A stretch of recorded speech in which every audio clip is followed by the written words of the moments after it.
যি আমি কটন কলেজৰ যিসকল 1975 চনত স্নাতক হৈছিলোঁ, আমাৰ এটা সন্থা আছে কটন ক্লাছ অফ 75, এটা NGO আকাৰে আমি বিভিন্ন সামাজিক কামৰ লগত লিপ্ত হৈ আছোঁ। এতিয়া এই সামাজিক কামৰ মাধ্যমস্বৰূপে আমি আজি মৰিগাঁও জিলাত ভাবিছোঁ যে যিহেতু আমাৰ গুৱাহাটীৰ ওচৰতে আৰু যথেষ্টখিনি বান বিধ্বস্ত হৈ গৈছে, চৰকাৰে খুব সুন্দৰভাৱে তেওঁলোকৰ যিটো ৰিলিফৰ কথাটো কৰি দিলে, এতিয়া ভাবিছোঁ যে পুনৰ সংস্থাপনৰ কথাটো যেতিয়া আহিল যে আমি কিবা অৰিহণা যোগাব পাৰোঁ নেকি। সেইকাৰণে আমি আমাৰ দলীয় সদস্যসকলৰ মাজত কথা বতৰা পাতি লৈ পেলাই থিৰাং কৰিলোঁ যে এটা পুনৰ সংস্থাপনত ব্যৱহাৰ হোৱা কিবা বস্তু দিব পাৰি নেকি।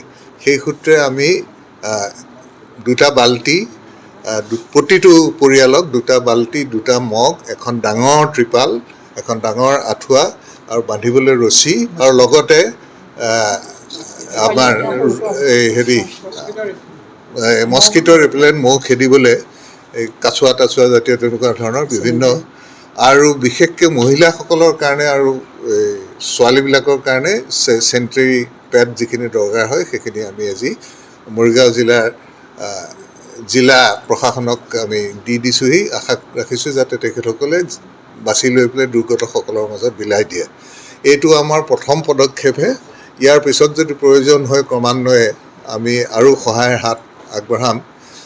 কিন্তু যিহেতু সময়ৰ বস্তু সময়ত কৰিব লাগে সেইবুলি ভাবি বেছি পলম নকৰি যিখিনি আমি পাৰোঁ একেবাৰে সোনকালে ওলাই আহি পেলাই বিলাবলৈ চেষ্টা কৰিলোঁ। মই ধন্যবাদ দিছোঁ আপোনাক, মৰিগাঁও জিলাৰ প্ৰশাসনক, যে তেখেতসকলে আমাক এইখিনি সুযোগ সুবিধা দিছে আৰু গোটেইখিনি বিলোৱাত সহায় কৰি দিছে।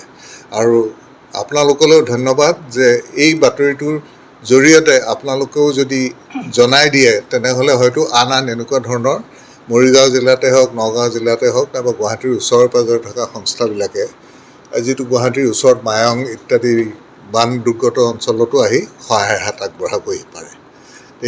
এই মোৰ কথা। যি আমি কটন কলেজৰ যিসকল 1975 চনত স্নাতক হৈছিলোঁ, আমাৰ এটা সন্থা আছে কটন ক্লাছ অফ 75, এটা NGO আকাৰে আমি বিভিন্ন সামাজিক কামৰ লগত লিপ্ত হৈ আছোঁ। এতিয়া এই সামাজিক কামৰ মাধ্যমস্বৰূপে আমি আজি মৰিগাঁও জিলাত ভাবিছোঁ যে যিহেতু আমাৰ গুৱাহাটীৰ ওচৰতে আৰু যথেষ্টখিনি বান বিধ্বস্ত হৈ গৈছে, চৰকাৰে খুব সুন্দৰভাৱে তেওঁলোকৰ যিটো ৰিলিফৰ কথাটো কৰি দিলে, এতিয়া ভাবিছোঁ যে পুনৰ সংস্থাপনৰ কথাটো যেতিয়া আহিল যে আমি কিবা অৰিহণা যোগাব পাৰোঁ নেকি। সেইকাৰণে আমি আমাৰ দলীয় সদস্যসকলৰ মাজত কথা বতৰা পাতি লৈ পেলাই থিৰাং কৰিলোঁ যে এটা পুনৰ সংস্থাপনত ব্যৱহাৰ হোৱা কিবা বস্তু দিব পাৰি নেকি। সেই সূত্ৰে আমি দুটা বাল্টি, প্ৰতিটো পৰিয়ালক দুটা বাল্টি, দুটা মগ, এখন ডাঙৰ ত্ৰিপাল, এখন ডাঙৰ আঁঠুৱা আৰু বান্ধিবলৈ ৰছী, আৰু লগতে আমাৰ মস্কিটো ৰিপেলেণ্ট, মহ খেদিবলৈ এই কাছুৱা তাছুৱা জাতীয় তেনেকুৱা ধৰণৰ বিভিন্ন, আৰু বিশেষকৈ মহিলাসকলৰ কাৰণে আৰু ছোৱালীবিলাকৰ কাৰণে চেনিটেৰী পেড যিখিনি দৰকাৰ হয় সেইখিনি আমি আজি মৰিগাঁও জিলা প্ৰশাসনক আমি দি দিছোঁহি। আশা ৰাখিছোঁ যাতে তেখেতসকলে বাছি লৈ পেলাই দুৰ্গতসকলৰ মাজত বিলাই দিয়ে। এইটো আমাৰ প্ৰথম পদক্ষেপহে। ইয়াৰ পিছত যদি প্ৰয়োজন হয় ক্ৰমান্বয়ে আমি আৰু সহায়ৰ হাত আগবঢ়াম।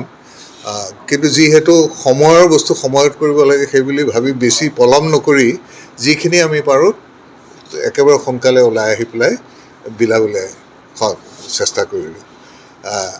মই ধন্যবাদ দিছোঁ আপোনাক, মৰিগাঁও জিলাৰ প্ৰশাসনক, যে তেখেতসকলে আমাক এইখিনি সুযোগ সুবিধা দিছে আৰু গোটেইখিনি বিলোৱাত সহায় কৰি দিছে। আৰু আপোনালোকলৈও ধন্যবাদ যে এই বাতৰিটোৰ জৰিয়তে আপোনালোকেও যদি জনাই দিয়ে তেনেহ'লে হয়তো আন এনেকুৱা ধৰণৰ মৰিগাঁও জিলাতে হওক, নগাঁও জিলাতে হওক, নাইবা গুৱাহাটীৰ ওচৰে পাঁজৰে থকা সংস্থাবিলাকে, যিটো গুৱাহাটীৰ ওচৰত মায়ং ইত্যাদি বান দুৰ্গত অঞ্চলতো আহি সহায়ৰ হাত আগবঢ়াবহি পাৰে। এই মোৰ কথা। যিকোনো খবৰৰ বাবে যোগাযোগ কৰক আমাৰ এই নম্বৰত 7099017330 আৰু 7099017110।